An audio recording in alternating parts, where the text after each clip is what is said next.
इन सभी छात्रों के बीच निमाई पंडित मानो सिरमौर हैं। इस शास्त्रार्थ की जान वे ही हैं। वे स्वयं भी विद्यार्थियों से मिलकर शास्त्रार्थ करते हैं और दूसरों को भी उत्साहित करते जाते हैं। दूसरे पंडित एकांत में दूर खड़े होकर कोई संध्या का बहाना करके, कोई पाठ के बहाने निमाई के मुख से निसृत वाक सुधा का रसास्वादन कर रहे हैं। बहुत से पंडित यथार्थ में ही संध्या करके मनोविनोद के निमित्त विद्यार्थियों के समीप खड़े हो गए हैं और एक दूसरे के विवाद में कभी कभी किसी की सहायता भी कर देते हैं। इसी बीच दिग्विजय पंडित भी अपने 2-4 अंतरंग पंडितों के साथ गंगा जी पर आए। दिग्विजयी का सुंदर सुहावना गौरवर्ण था। शरीर सुगठित और स्थूल था। बड़ी बड़ी सुंदर भुजाएं, उन्नत वक्षा स्थल और गोल चेहरे के ऊपर बड़ी बड़ी आंखें बड़ी ही महली मालूम पड़ती थीं। उनके प्रशस्त सुंदर ललाट पर रोली की एक चौड़ी सी बिंदी लगी हुई थी। सिर के बाल आधे पक गए थे। चेहरे से रौब और विद्युता प्रकट होती थी। शरीर में अभिमानजन स्फूर्ति थी। न आचमन करके वे थोड़ी देर बैठे रहे, फिर वैसे ही मनोविनोद के निमित्त विद्यार्थियों की ओर चल गए। निमाई के समीप के विद्यार्थी ने इशारे से बताया कि ये ही दिग्विजयी हैं। दिग्विजयी को देखकर निमाई पंडित ने उन्हें नम्रतापूर्वक प्रणाम किया और बैठने के लिए आग्रह किया। पहले तो दिग्विजय बैठने में संकोच किया। जब सभी ने आग्रह किया तो वो बैठ गए। प्रायः मानियों के समीप ही मान प्रतिष्ठा की परवाह की जाती है। जो मान अपमान से परे है, उनके समीप मानी अमानी मूर्ख पंडित सभी समान रूप से आ जाते हैं और उनकी सीधी सादी बातों में वे माना अपमान का ध्यान नहीं करते। इसलिए तो लड़के पागल और मूर्खों के साथ सभी बेटके चले जाते हैं। उनसे उन्हें उद्वेग नहीं होता। उद्वेग का कारण तो अंतरात्मा में सम्मान की इच्छा है। जिसके हृदय में सम्मान की लिप्सा है, वह माननीय लोगों में सम्मान के ही साथ जाना पसंद करेगा। उसे इस बात का सदा भय बना रहता है कि वहाँ मेरा अपमान न होने पावे। इसलिए उत्तम आसन का पहले से ही प्रबंध करा लेगा, तब वहाँ जाना स्वीकार करेगा। विद्यार्थी तो मान अपमान से दूर ही रहते हैं। उन्हें मान अपमान की कुछ भी परवाह नहीं। चाहे विद्यार्थी सभी शास्त्रों को पढ़ चुका हो, जब तक वह पाठशाला में विद्यार्थी बना है तब तक वह छोटे से छोटे विद्यार्थी से भी समानता का ही बर्ताव करेगा। विद्यार्थी सब एक से, इसलिए विद्यार्थियों से भी किसी को उद्वेग नहीं होता। इसी कारण विद्यार्थियों के आग्रह करने पर महामानी लोक विख्यात दिग्विजय पंडित भी विद्यार्थियों के समीप ही बैठ गए। निमाई पंडित ने अपने वस्त्र उनके लिए बिछा दिए।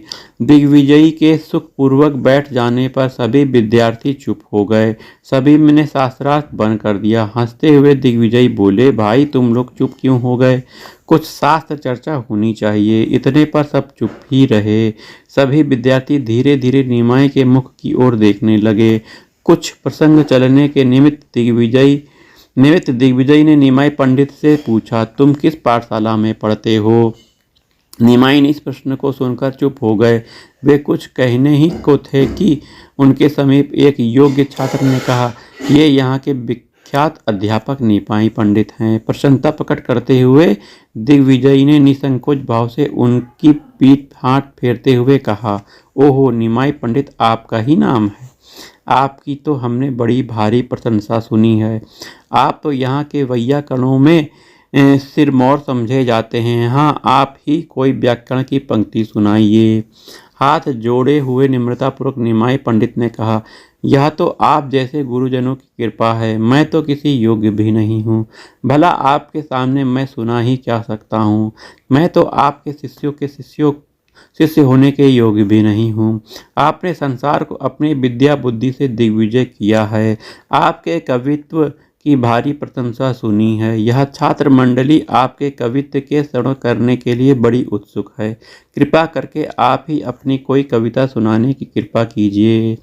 यह सुनकर दिग्विजय पंडित हंसने लगे। पास के 2-4 विद्यार्थियों ने कहा, हे महाराज, हम लोगों की इच्छा को जरूर पूर्ण कीजिए। हम सभी लोग बहुत उत्सुक हैं आपकी कविता सुनने के लिए। अब तो दिग्विजय को नदिया में अपनी अलौकिक प्रतिभा और लोकोत्तर कवित्व शक्ति के प्रकाशित करने का सुअवसर प्राप्त ही नहीं हुआ था। उसे प्रकट करने का सुअवसर समझकर उन्होंने कुछ गर्व मिली हुई प्रसन्नता के साथ कहा, तुम लोग जो सुनना चाहते हो वही सुनावें। इस पर निमाई पंडित ने धीरे से कहा, कुछ भगवती भागीरथी की महिमा का ही बखान कीजिए, जिससे कण भी पवित्र हो और काव्यामृत का भी रसास्वादन हो। इतना सुनते ही दिग्विजयी धारा प्रवाह से गंगा जी के महत्व के श्लोक बोलने लगे। सभी श्लोक नवीन ही थे। वे तत्क्षण नवीन श्लोक की रचना करते जाते, उसी समय बोलते जाते ही उन्हें नवीन श्लोक बनाने में न तो प्रयास करना पड़ता था, न एक श्लोक के बाद ठहरकर कुछ सोचना ही पड़ता था। जैसे किसी को असंख्य श्लोक कंठस्थ हो और वह जिस प्रकार जल्दी जल्दी बोलता जाए, उसी प्रकार दिग्विजय श्लोक बोल रहे थे। सभी विद्यार्थी विस्मित भाव से एकटक होकर दिग्विजयी की ओर आश्चर्य भाव से देख रहे थे। सभी के चेहरे से महान आश्चर्य, अद्भुत संभ्रम सा प्रकट हो रहा था। उन्होंने इतनी विद्या बुद्धि वाला पुरुष आज तक कभी देखा ही नहीं था। विद्यार्थियों के भावों को समझकर दिग्विजयी मन ही मन अत्यंत प्रसन्न होते जाते और दूने उत्साह के साथ यमक और अनुप्रास युक्त श्लोकों को सुमधुर कंठ से बोलते जाते। एक घड़ी भी नहीं हुई कि 100 से अधिक श्लोक बोलकर चुप हो गए। घाट पर सन्नाटा सा छा गया। गंगा जी का कलरव बंद हो गया। मानो इतनी उतावली गंगा माता भी दिग्विजय के लोकोत्तर काव्य रस से प्रवाहित होकर उसे अपने प्रवाह में मिलाने के लिए कुछ काल के लिए ठहर गई। उस नीरवता को भंग करते हुए मधुर और गंभीर स्वर में निमाई पंडित बोले, महाराज, हम सब लोग आज आपकी अमृतमयी वाणी सुनकर कृतार्थ हुए। हमने ऐसा अपूर्व काव्य कभी नहीं सुना था, न आप जैसे लोकोत्तर कवि के ही दर्शन किए थे। आपके काव्य को आप ही समझ भी सकते हैं, दूसरे की क्या सामर्थ्य है जो ऐसे सुललित काव्य को यथावत समझ ले। इसलिए इनमें से किसी एक श्लोक की व्याख्या और गुणदोष हम और सुनना चाहते हैं। कुछ गर्व के साथ हंसते हुए दिग्विजयी ने कहा, केशव की कमनीय कविता में दोष तो दृष्टिगोचर हो ही नहीं सकता। हाँ, व्याख्या कहो तो कर दूं। बताओ किस श्लोक की व्याख्या चाहते हो। यह बात दिग्विजय ने निमाई पंडित को युक्ति से चुप करने के लिए कह दी थी। वे समझते थे कि मेरे सभी श्लोक नए हैं, मैं जल्दी जल्दी उन्हें बोलता गया हूँ, ये उनमें से किसी को बता ही नहीं सकेंगे, इसलिए यह बात सही समाप्त हो जाएगी। किंतु निमाई भी कोई साधारण पंडित नहीं थे। दिग्विजय यदि भगवती के वर के कविवर हैं तो ये भी श्रुतिधर हैं। झट से आपने अपने कोमल कंठ से यह श्लोक पढ़ा, महत्वं गंगाया सततमिद मा भाति नेत्राम, ये दिशा श्री विष्णोश्चरण कमलोत्पत्ति सुभगा, द्वितीयसी लक्ष्मीरिव सुरनरैरच्य चरणा, भवानी भर्तुया शिरसि विभवत्सि युद्ध गुणा। तो इस श्लोक को बोलकर आपने कहा, इसकी व्याख्या और गुण दोष कहिए। तो निमाई के मुख से आपके श्लोक को यथावत सुनकर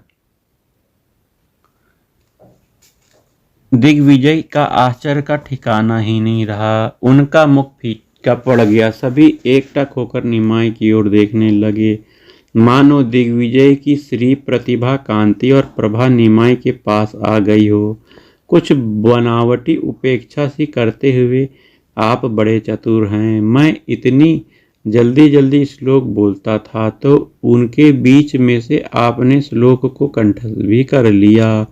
निमाई ने धीरे से नम्रता पूर्वक कहा, सब आपकी कृपा है, कृपया इस श्लोक की व्याख्या और गुणदोष सुनाइए। दिग्विजय ने कहा, यह अलंकार का विषय है, तुम वैयाकरण हो, इसे क्या समझोगे। इन्होंने नम्रता के साथ कहा, महाराज हमने अलंकार और शास्त्र का यथावत अध्ययन नहीं किया है, तो उसे सुना तो अवश्य है, कुछ तो समझेंगे ही। फिर यहाँ अलंकार शास्त्र के ज्ञाता बहुत से छात्र हैं और पंडित भी बैठे हैं, उन्हें ही आनंद आवेगा। अब दिग्विजय अधिक टाल मटोल न कर सके, वे अनिच्छापूर्वक बेमन से श्लोक की व्याख्या करने लगे। व्याख्या के अनंतर उपमालंकार और अनुप्रास आदि गुण बताकर दिग्विजय चुप हो गए। तब निमाई पंडित ने बड़ी निम्रता के साथ कहा, आज्ञा हो और आप अनुचित न समझे तो मैं भी इस श्लोक के गुणदोष बता दूं। मानो क्रुद्ध सर्प पर किसी ने पाद प्रहार कर दिया हो। संसार विजयी सरस्वती के वर प्राप्त दिग्विजय पंडित के श्लोक में यह युवक अध्यापक दोष निकालने का साहस करता है। उन्होंने भीतर के दोष से बनावटी प्रसन्नता प्रकट करते हुए कहा, अच्छा बताओ श्लोक में क्या गुण दोष है। निमाई पंडित अब श्लोक की व्याख्या करने लगे। उन्होंने कहा, श्लोक बहुत सुंदर है, वैसे लगाने से तो सैकड़ों गुण दोष निकल सकते हैं, किंतु मुख्य रूप से इसमें 5 गुण और 5 दोष हैं। दिग्विजय झुंझला कर सिर हिलाते हुए कहा, बताओ ना कौन कौन से दोष हैं। निमाई ने उसी सरलता से कहा, पहले श्लोक के गुण ही सुन लीजिए। पहला गुण तो यह है कि इसमें शब्दालंकार है। सब श्लोक के पहले चरण में 5 तकारों की पंक्ति बड़ी ही सुंदरता के साथ ग्रथित की गई है। तृतीय चरण में 5 रकार और चतुर्थ चरण में 4 भकार बड़े ही भले मालूम पड़ते हैं। इन शब्दों के कारण श्लोक में शब्दालंकार गुण आ गया है। दूसरा गुण है कि पुनरुक्ति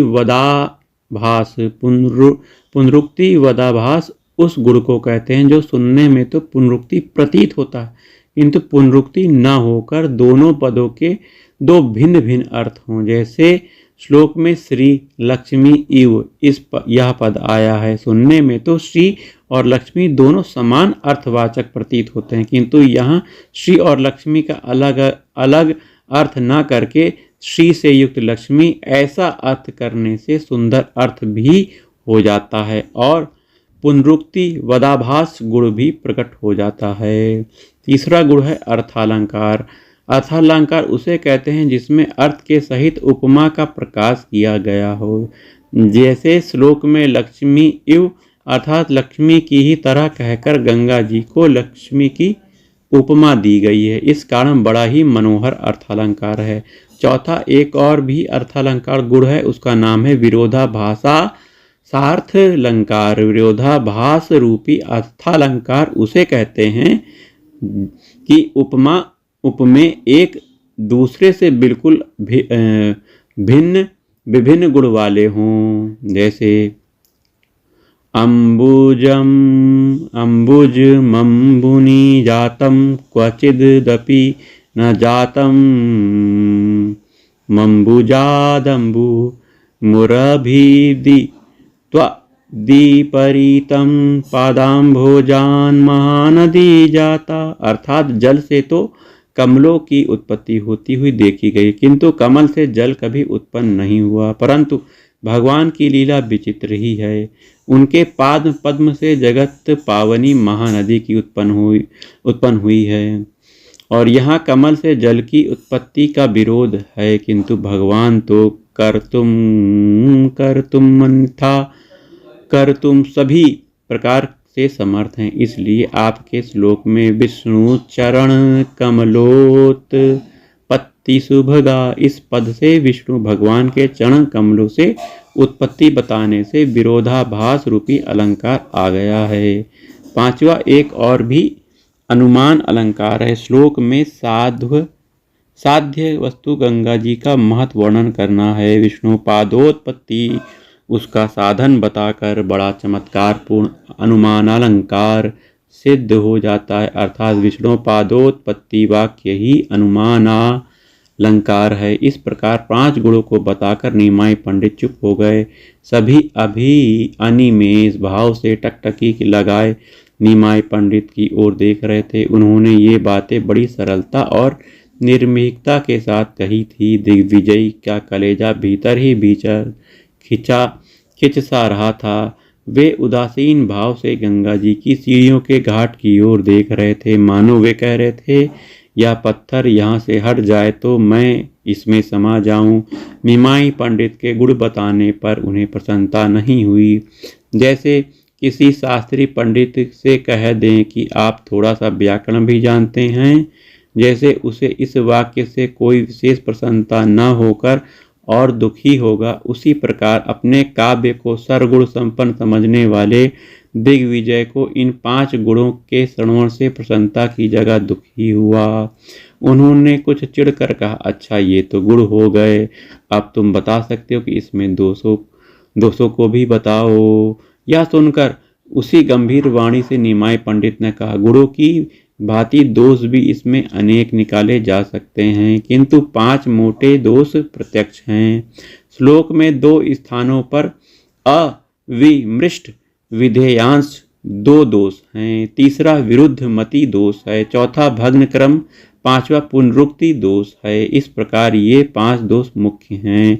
अब इनकी व्याख्या सुनिए। अविमृष्ट विधेयांश दोष उसे कहते हैं जिसमें अनुवाद अर्थात परिज्ञात विषय आगे न लिखा जाए। ऐसा करने से अर्थ में दोष आ जाता है। आपके श्लोक का मूल विधेय है गंगा जी का महत्व। इदम शब्द अनुवाद है। आपने अनुवाद को पहले न कहकर सबसे पहले महत्वम गंगाया जो विधेय है उसे ही आगे कह दिया। इससे अविमृष्ट विधेयांश दोष आ गया। दूसरा अविमृष्ट विधेयांश दोष द्वितीय श्री लक्ष्मी इस पद में है। यहाँ पर द्वितीयत्व ही विधेय है।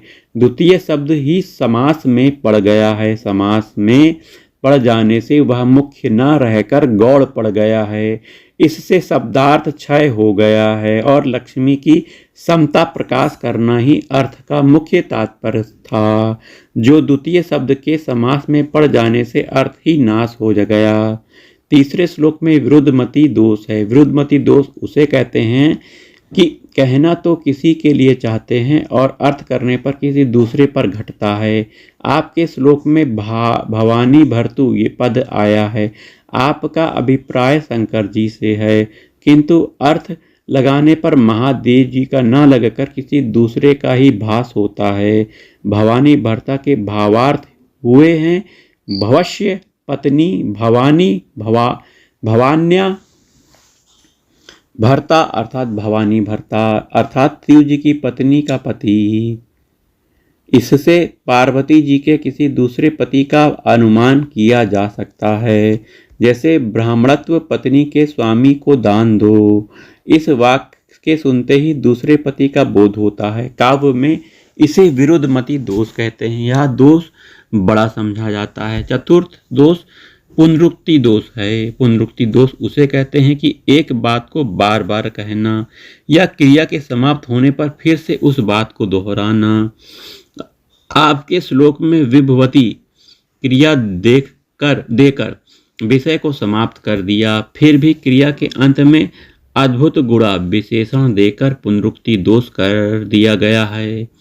5वां दोष है भग्न क्रम दोष। भग्न क्रम दोष उसे कहते हैं 2 या 3 पदों में तो कोई क्रम जारी रहे और एक पद में वह क्रम भग्न हो जाए।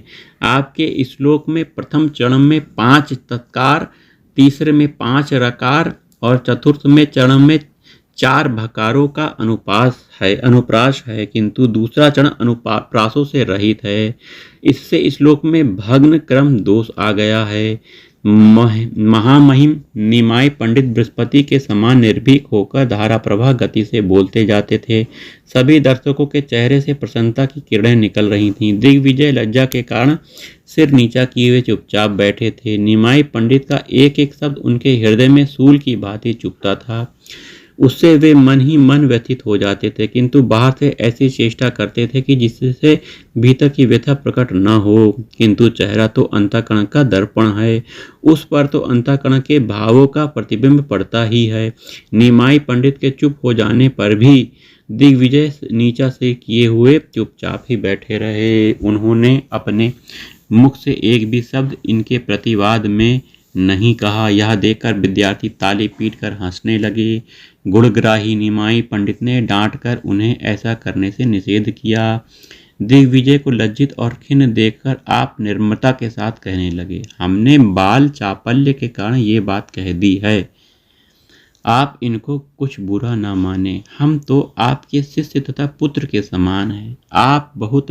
अब रात्रि बहुत व्यतीत हो गई है, आपको भी नित्य कर्म के लिए देर हो रही होगी। हमें भी अपने अपने घर जाना है। अब आप पधारें, कल फिर दर्शन होंगे। आपके काव्य को सुनकर हम सब लोगों को बड़ी प्रसन्नता हो रही है। गुण दोषों की बात सो सृष्टि की कोई भी वस्तु दोष से खाली नहीं है।